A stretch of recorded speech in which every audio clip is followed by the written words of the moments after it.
Whoa, whoa, whoa. Blue Box, you're not about to do this to me. In fact, you can't do this to me. Reason why? I've already seen Rem in Re:Zero. I've already seen Mambagi in Komi-san. And most importantly, above all of them, I've already seen Yui Gahama in Snafu. So I think with all the confidence in the world, I can tell you right now, you're not about to fool me. Played these games before! Every single time in any rom-com that you watch, there's most likely gonna be that one side character that is just absolutely perfect for our MC. They've got great chemistry, they're funny, they're more fleshed out as a character. The second you see this character and you realize that they're not the female MC, you better run.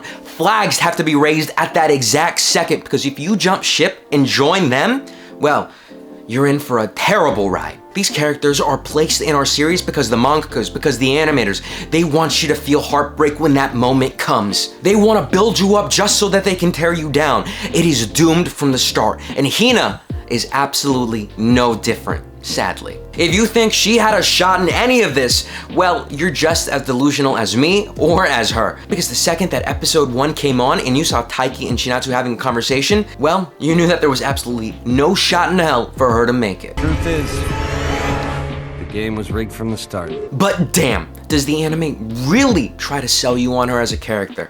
I mean, come on, look at how detailed she is every time that she comes on screen. Hell, sometimes you can even guess when she's gonna be coming up on screen because the scenes right before her have characters moving like literal PNGs. Even worse than season 3 of Invincible. Her budget might just be quadrupled or quintupled every single time that she comes on screen because the animators want you to really focus in on her. I actually call this the Yui Gahama effect, because just like in Snafu season 3, anytime that character comes on screen, instantly you are focused on them. The lighting changes. Her movements are a lot more articulated. Everything about that character is brought up from 10 to 11. It's almost like the animators themselves fanboy over this character and already have their favorites. And since they know they can't win, they're gonna try their absolute damnness to actually make this character the most beautiful one in the entire show. That's their way of getting revenge against the mangaka. And I think that's kind of funny because even though I'm an anime only when it comes to Blue Box, I know quite a few people that have actually read the manga, and they say that in the original manga that Hina was actually a little bit more of a bratty, annoying character that they just were glad to see get rejected. But it looks like the anime just didn't really go that route because it looks like they've made her the most interesting person on the entire cast. Or at least that's my opinion. I love it when a character is so self-assured, so confident that they're gonna be willing to actually confess to the MC without any doubts or hesitation. And that this character is going to continuously pursue even if they're giving space to the MC so that he can still do his own thing. I love that in a character. And as it so happens, it seems like it's one of the worst ways to actually get attached to a character because you know that that's one of the elements in making sure that they don't win. Another thing that should have alerted you to this very clear fact is also seeing how Hina's backstory actually mentions that she became friends with Taiki quite a few years ago, which puts her in that gray area of being a little bit too old for being a childhood friend, but still knew her before the female MC, which just makes the flags keep getting redder and redder. And let me not get started on looking at her hair color. The second that you see bright hair, whether it be blue or red, you know that this character is definitely not in contention to actually win anything. 02 is the exception, not the rule. You gotta get that through people's heads. And week after week, we see Hina go through psychological torture as she continuously goes on trying to live her life, knowing that she's not gonna get an answer from the boy that she likes. What a manipulative, conniving dictator! What the f is wrong with him? I mean, let me not even get started with that entire play arc that they had over here from the school festival. After that almost kiss situation, I mean, come on.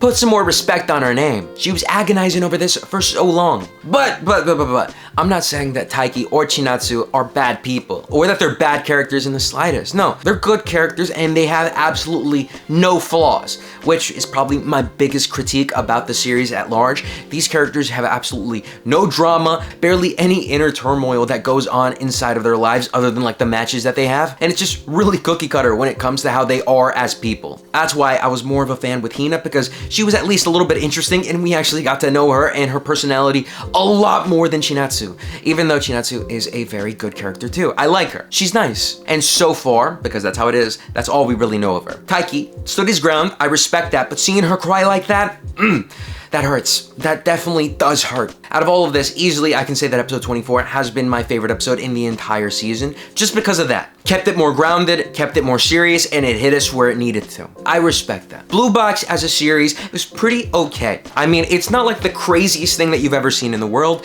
and to be honest, if you think that this is probably your favorite rom-com of all time, I've got at least 10 other rom-coms that I can recommend to you right now that I think might actually replace that the second you start watching it. It's a good cookie-cutter generic rom-com, but come on, sometimes I need a little bit more substance to the series. Something that I would greatly say is that this series is heavily marketed as like a sports rom-com, something that definitely has those big moments in it. But that's where my disappointment also comes in a little bit, because every time that something involves sports is like introduced over here, maybe it's like a single match, or maybe it's like an entire tournament arc that we're about to see, we actually don't see any of that actually play out. Maybe we get like 30 seconds of like one singular play, and then we see that the numbers on the scoreboard are like doubled or tripled. That's as much as we really get when we're looking at the sports aspect of this. I mean, I came in expecting something like Haikyuu, which obviously did leave me a little bit disappointed, because of course they didn't do big episodes that spanned an entire match. Nothing like that has been done so far, and again, since I haven't read the manga, I don't know if that's something that might be coming up. I mean, who doesn't want to see Chinatsu over here ball like curry?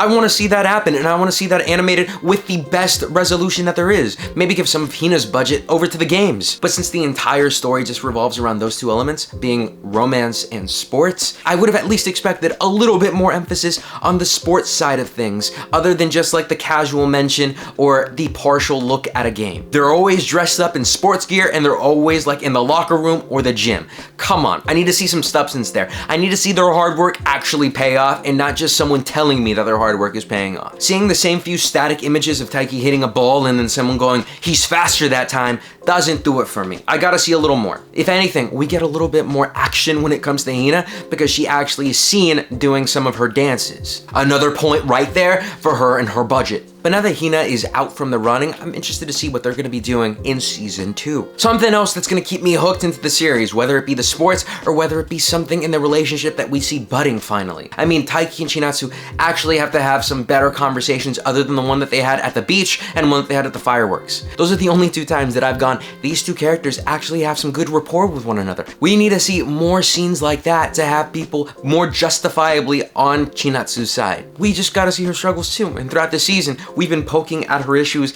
with little tiny prods, like one at a time, slowly but surely. We're seeing something, but we need to get a lot more. Kyo needs to do more as a character. I mean, so far, he's like the best friend character that has done absolutely nothing other than say, hey man, you should probably go to that girl, do something there, while having clear biases on who his favorites are. At this point, I'd rather replace him with Hario as being the best friend character, because this guy at least progressed the plot forward a little bit more. All to say, I'm expecting more from the future of Blue Box. But besides that, I want to know what you guys think. Let me know what your opinion on Blue Box is down in the comments below, both the manga and the anime. Let me know if you think that I'm wrong. Maybe I'm not seeing all the greatness where it's supposed to be. Or maybe you're just like me and you just think that this is some more rom-com fluff to just hold you over until the next big thing. Please let me know down in the comments below. I'd love to know what y'all think. And as always, I was Randy, and I'll be seeing y'all next time. Peace.